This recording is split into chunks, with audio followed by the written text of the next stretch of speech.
Ladies and gentlemen, Caravan fans, welcome back to Built on Dante, Mount Carmel High School's official podcast. I'm here with my good friend and my co-host, Christos Dimas. Christos, it's August 1st. Why are we in the building? Well, today, we had our first meeting for the media group for the year, so it was actually pretty productive.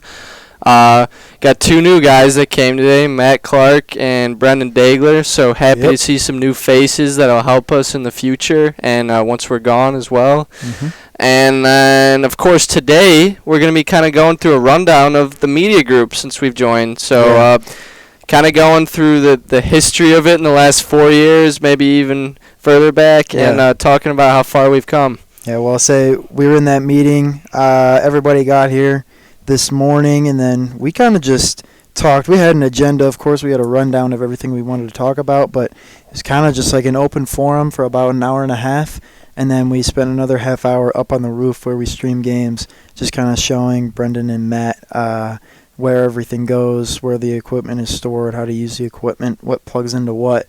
And Christos, when we were in that meeting, we kind of reflected back on these past 3 years that U of I have been here. I joined about halfway through the football season of my freshman year, and then you joined about halfway through our sophomore year.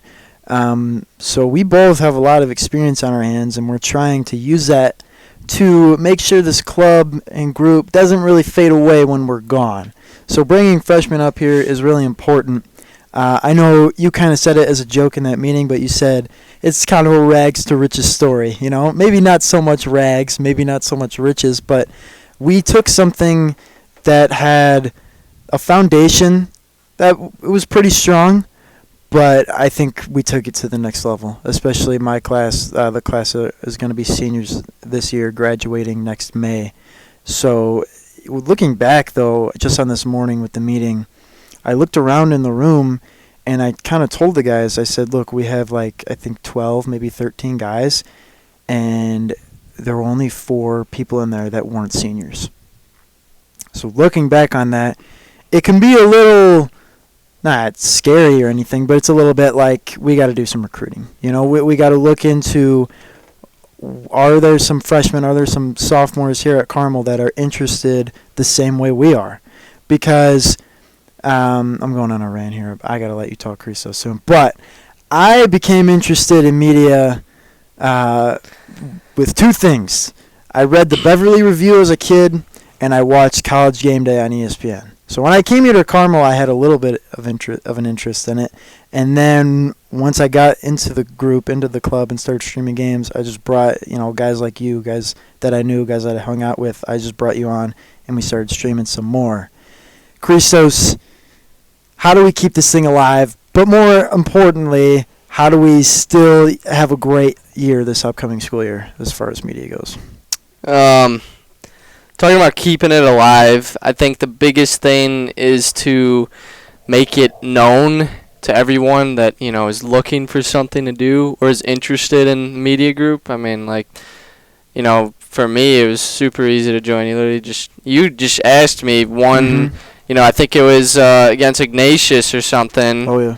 Our homecoming game. You asked me, do you want to color commentate? And I'm like, sure. I love watching football, and you're my friend, so it was just pretty much like talking, hanging out. And so I think for a lot of guys, it's going to be really easy to just kind of join. We were talking about having a possible shadow game where instead of a shadow day, right, you have 4 or 5 guys come up to the roof with us that are in 7th and 8th grade and kind of just see what it's like to be part of the media group for a night. And I think it's important to kind of isolate the media group as one of our premier things at Mount Carmel here, separate from just something you see at the open house, but, something in its own realm. And talking about this year, how it's going to be successful, I think our meeting today was actually very productive for as far as meetings go. We know of 2 kids that are with us right now that are new freshmen. We got 3 more freshmen that will probably join. And we're kind of just expanding it to where it's not just you, Leonard, me, the seniors that are doing all the work. I think it's important to kind of incorporate everyone Because like you said, I mean, we're going to be gone. Yeah. Probably fight night will probably be our last broadcast. Yeah. Then we'll hand it off. So I think that's very important for this year. Right. We graduate like the second or third week of May, right in the middle of the month. Fight night is usually the last week of April or one of the first few days of May.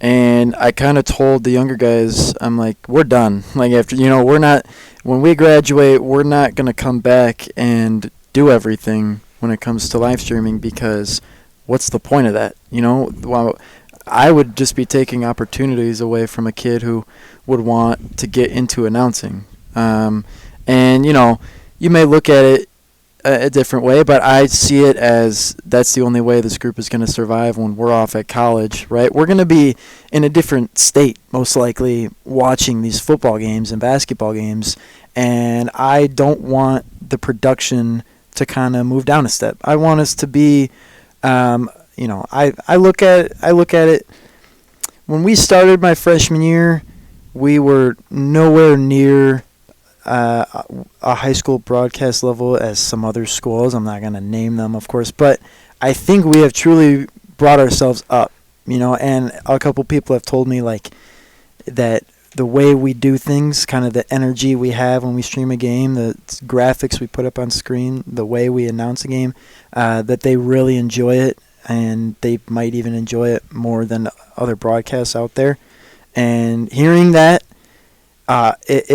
it makes me feel proud. It makes me feel confident in what I'm doing, but it also makes me nervous because I want to keep that in the future. I want to be able to look back when I'm graduated out of here, when I'm gone, and I want to be able to look back and watch a game and see a kid just like me. Maybe he's from Beverly, maybe he's from somewhere else.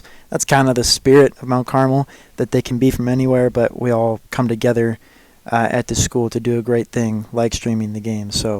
But that's a little gloomy of a thought, us leaving. Obviously, graduation is a hopeful thing because we're moving on. But, Christos, I can't tell you how excited I am for this football season. I absolutely love college football. It's my favorite sport. And the White Sox are so bad this summer that instead of watching them, I have just been watching old college football games because I need something for my sports-centered brain to focus on. So I've been watching a ton of just old college football highlights. You can talk to Marty Mann about that. He knows we talk about that all the time, where baseball, at this point of the year, it gets a little unbearable to watch, and you just immediately have your eyes set on that football season, which I don't want to get too off topic, but today is the first Bears preseason game. But as far as high school goes, it's dead week right now. These guys are going to be back on the field practicing August 12th. That's when things are just going to be in full swing. They're going to be studying Hun, which, Christos, I'll let you talk about that. This first game, usually I feel like we play like a CCL opponent, maybe even a CCL Blue opponent. It is not like that this year. So I guess I'll let you take the reins on that. But we obviously know who we're playing, but I think the fans at home might still be a little confused on what's happening week one. Yeah, Matt, actually I was watching Cubs games this summer, but it kind of also didn't work out in the long run. Yeah. So, here we are, high school football season. We're kicking it off with Hun Academy. I believe they're from Maryland. New Jersey. Yeah. So, East Coast school, it's a football academy, right? So, they have a ton of D1 prospects, some really good players. I was talking to some players like Jack, like Javi. They said their play style is similar to that of Quincy, which we faced last year. Blew them out, but except they have some real talent on the field there. I heard in particular their D-line is probably their strongest part of the team, just mainly because of their size. So I think in terms of matchups, our offensive line, especially with how young we are going to be, right? We're going to have pretty much all juniors except for Nick Lewanski, I think. Yeah, right? There might be a couple seniors thrown in there, but yeah, Nick will be out there at right tackle or yeah. So right. Yeah, and I'm curious to see too if we'll see Braden on both sides of the ball now, kind of playing a little Asher, because you remember Asher did the same thing. And just with our size and kind of how we're looking right now, like, I'm curious to see how that'll be. Yeah. This is always the strangest part of the year for me. Once we get in the swing of things, it's so much easier to stay on top. Because as an announcer, I got to know who's going to be on the field Friday night. Right. So it's so much easier going from week to week because I mean, I'm in class with these guys. I can just ask them. I'm like, is this guy hurt? Is he going to be back? When is he going to be back with his injury? Is this starter benched? Is this guy, moving up from JV to varsity? Like, what's going on? All I can do right now is just ask kind of once a week, hey, how's training camp going? Or how's summer practices going? So I think once we come back, though, it's going to be a lot easier. I can just ask these guys on varsity what's going on.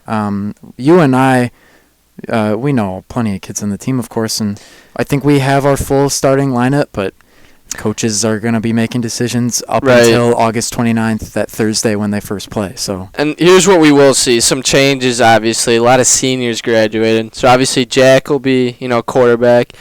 We're 99% sure that Daniel Taylor is going to be running back. Yeah. There was some talk about sophomore Nate Samuels, but I think he's going to be double rostered. Nate was a DB on the freshman team, pretty athletic kid.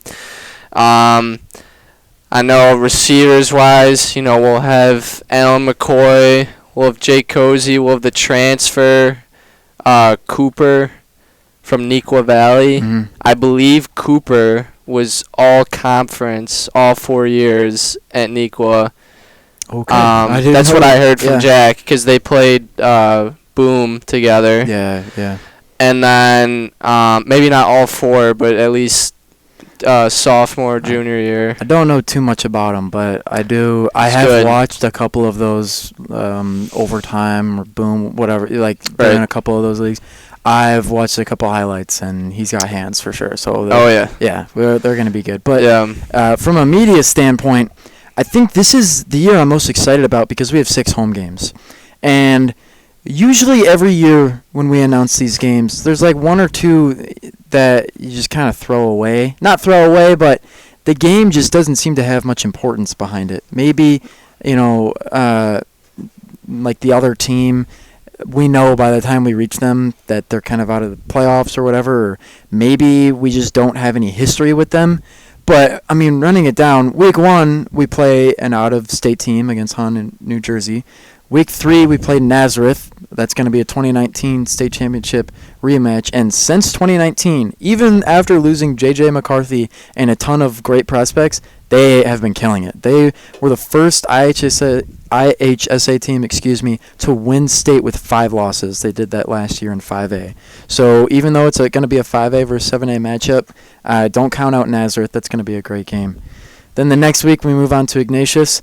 And honestly, whenever people ask me, or like the week leading up to the Ignatius game, I never know what to tell people because as much as people probably hate to talk about it, Christos, our freshman year, 2021. That was brutal. Didn't go our way. 27-0. We didn't even put a point on the board. But since then, we have reclaimed that.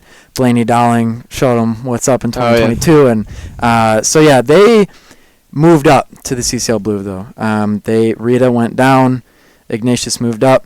And looking at how the CCL is broken up, everybody moved. It's a constant evolving conference because of how competitive it is. Teams are just constantly moving, and that I love that too. From also a media standpoint, it makes things interesting for me. Christos, you and I came up with a new segment we're going to do in our pregame show called Our 2 Cents. We're just going to talk about our opinions on the biggest matchups of the week. We've got a lot of CCL games in there just because they're some of the best teams in the state. We can't not talk about them leading up to that game. So it's going to be interesting. After Ignatius, we have 3 home games in a row. That 5th week is against Bennett. That'll be an interesting one. That's probably the might be one of the easiest games on the schedule for Carmel this year. It's at home too, which adds another factor. Right. We do just to talk about those away games, it's Rita, Fenwick, and Rice. I think I got the order wrong. Yeah, Rita, Rice, Fenwick. Sorry, weeks 2, 6, and 8. So. And I want to talk a bit though too. I think everybody has circled this game on their calendar since it came out as Week 9 against Loyola. Yeah. Finally back at home for the first time since freshman year. So it'll be at Barta Dowling. This is probably the best rivalry in terms of competitiveness that we've seen in the last 3 years with Carmel and Loyola. Last 2 years, right, both teams only have one loss in the last 2 years, and they've 2 state championships apiece. So this is really going to be a matchup. You got Elliott going to Vanderbilt, going up against Fitzgerald. So he's going to Iowa. That was a crazy matchup last year too. Both of them are tough. I remember we played Fitzgerald in basketball too. He's the first guy on the floor. He had 3 steals just from diving. So this will be a sold out crowd, Matt. Right. Week 7 we have JCA. We're tied for the most state championships in Illinois, but I don't even mind that you skipped Week 9. That just shows how big of a game this is. If Loyola and Carmel both go into this game 8-0, I am going to be jumping for joy because everybody is going to be watching this game, no matter if you're in person or you're watching from home, which means that from my point of view, I got to be on top of my game. This will probably, if both teams are undefeated or at least have the same record heading into the game, which I think is extremely likely, this game is going to be unlike any other. This game comes around, I feel like, once every now and then in Carmel's history, where we get into a bit of a rivalry with one team. Maybe they ruin our perfect season, we ruin theirs. But yeah, just to add on, high school is a lot like college where waves of kids will come through. So I guess a pretty good example is like Florida State. I know around 2012, 2013, they were probably the best team in the country. They had 27 wins in a row. I might be wrong on that. It's been a while since I've talked about Florida State football. But they're doing very well now. But back then, they had a couple rivalries with some teams. I like to think of Carmel the same way. They get to that peak of the mountain, and maybe somebody will knock them off, and it's just a constant tug and battle and fight for that top spot in the state. Carmel went undefeated 2 years ago. Loyola went undefeated 1 year ago. And this is the end of that wave of kids that comes through. Next year, I think it's going to be a new rivalry. I think heading into the game, it's kind of going to be clear who's favorited to win, if that makes sense. Somebody is going to lose more horsepower than the other, and one team is just going to run out of gas. But right now, they're both full steam ahead for Week 9 right now. That's what everybody's looking forward to. I am very glad this game is at home, and I'm very glad we have 6 games at home, too. Plus playoffs, right? Not even... Yeah, I mean, it's going to be a great season for football. And just looking back on the past years I've had as the announcer for this team, this season is unlike any other. My freshman year, 2021, we went 8-4, which for, I guess, Carmel standards, that's below average, usually. Lackluster. Yeah. And then the next year, undefeated. Last year, 13-1. So back-to-back. We're looking for a third state championship. And I had the stat pulled up, but when it rains, it pours, Christos, right? If we win state once, we're most likely winning it again the next year. And that's very common for high school football. So I'm extremely excited for this football season. We are going to be talking about it week by week on our new podcast that we're talking about. So it's not going to be called Built on Dante. Christos and I are we're working it out right now. We don't really have a name yet or anything, but we're just going to have a weekly talk show. Most likely no guests or anything. It's just going to be like this, the two of us talking football and, of course, other sports like soccer in the fall. And we're just going to talk. We're going to give our opinion on how we think the season is going. I hope by week 9 it's going to be going very well, though. So I'm extremely excited. Yeah. And then, we'll have that podcast, and then we'll keep the Built on Dante. We'll keep that for just guests, right? So if we have a staff member, if we have an alumni or alum coming in, that's what Built on Dante will be reserved for. Yeah, Built on Dante it's going to be very much interview based, and that was another thing. Kind of, I thought about it. I reflected on it over the summer. I thought, why should I be the only host of Built on Dante? Or, why should you and I be the only ones on there? It doesn't make sense, right? If we're going to have a Mount Carmel podcast called Built on Dante, the host can't just be one kid from one area. Like, we gotta get all sorts of Mount Carmel in there. There's so many sides and angles to the school that one host could take. So, just be ready for a Danny Moody podcast if you guys are into that. So I don't know about that, man. I'm not ready for that yet. Moody was here for the meeting today. For those who don't know, he's going to be a junior this fall. He's been with us for a while. Loves all things Mount Carmel. He's going to be the JV play-by-play announcer. And then we don't know, but maybe next year he'll be calling the varsity games. So we'll see where things fall into place. But he's excited. I don't think he's here anymore in the building, but he left a little bit ago. We got a full group of guys ready to go. This is definitely the most this is the most amount of kids we've had at the start of a year. I can't remember any other time where we were able to get almost 15 kids up here in August. Usually it's kind of a slow start. So, especially my freshman year. I joined late, obviously, but I remember that first football game just scrambling for kids. It's kind of like the rugby team. I know for some of their games, they just go into the commons and they're like, hey, we need 2 guys to play in our game. Can you suit up? And it's not like that anymore now. We have people we can rely on. And in my opinion, that's why the stream comes out the way it does. I'm not going to say we do a fantastic job because I'm not going to, grade myself. But I think that we're doing pretty solid, and we're going to continue to do so all the way through the fall, into the winter as well, where Marty Mann and I are going to be announcing varsity basketball. Christos, you're on the team. We lost just a few guys from last year. If you want to put it that way, it's going to be an entirely different team this next year. It's not going to be Angelo Cheravino dunking it against St. Pat's in the super sectionals, right? You guys are going to have to find some new talent. So I can talk a little bit about that as long as we have a few minutes here. Mm-hmm. We had our summer season in June, and a bit of a slow start. We picked up an early loss against a good team in HF who's looking to rebound and get that back-to-back state championship. But we're going to be guard heavy. Our biggest guy is Cameron Thomas, who, if you remember, last year was our shooting guard, our small forward. He's 6'3", maybe.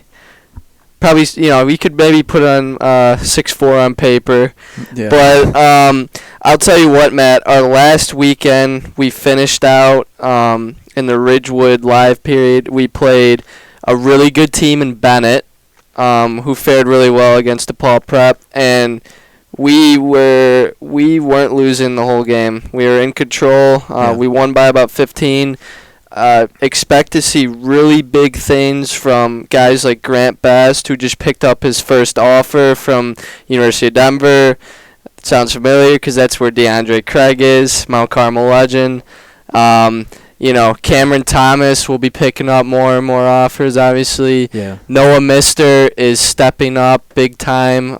He will be our point guard this year. And then we'll have guys like, Dylan Fulbright, as well as Aiden Provost stepping up. So it'll be interesting to see. But our key 3 players, Grant, Cam, and Noah, stepped up big time this summer, so be interesting to see. I'll tell you what, my freshman year when we beat Rice, it was at home, and it went to overtime. That was just an incredible feeling because Rice always has an incredible basketball program, and they proved it the past 2 years when they beat us. It was both times at their place, right? Yep. Yeah, both times at their court, which is an incredible court too. Not only I love playing there. Yeah, like you said, I love watching games in there too, as long as I don't get stuck behind a brick pillar. You know, I know what you're talking about. as long as I can see the full court, see what's going on, it's gonna be awesome. So, yeah. Moving on, after basketball, the spring is gonna look a little interesting. We're not so sure what we're gonna do then, but we're looking to have a great year for Media Group. That meeting today was extremely helpful, and I'm excited. I'm excited for football. I'm excited for all these sports. I'm excited to branch out and grow. I'm excited for these new freshmen to come in. So there's so much waiting for us out there. I think I said it there in the meeting. One of the first things I said, it's all at our fingertips. We just got to take advantage of it. You know, we just got to reach out and grab it by the reins and really take control. Because honestly, I think we did that a few years ago. My freshman year into our sophomore year, like, we really started to take control, and we took advantage of being able to stream these games on YouTube. And I'm not going to spoil anything, but something big might be coming later on in the football season. We obviously can't talk about it now, but there's a lot waiting for us out there. So, yeah, Christos, thanks for coming here today. I know you're one of the leaders of this group, but that meeting was awesome this morning. Great to be back in the swing of things. We have a month left of summer, 4 weeks on the day until the first live stream of the year, the first football game of the year. Ladies and gentlemen, thank you so much for watching. Have a great day. Chicago. Take care.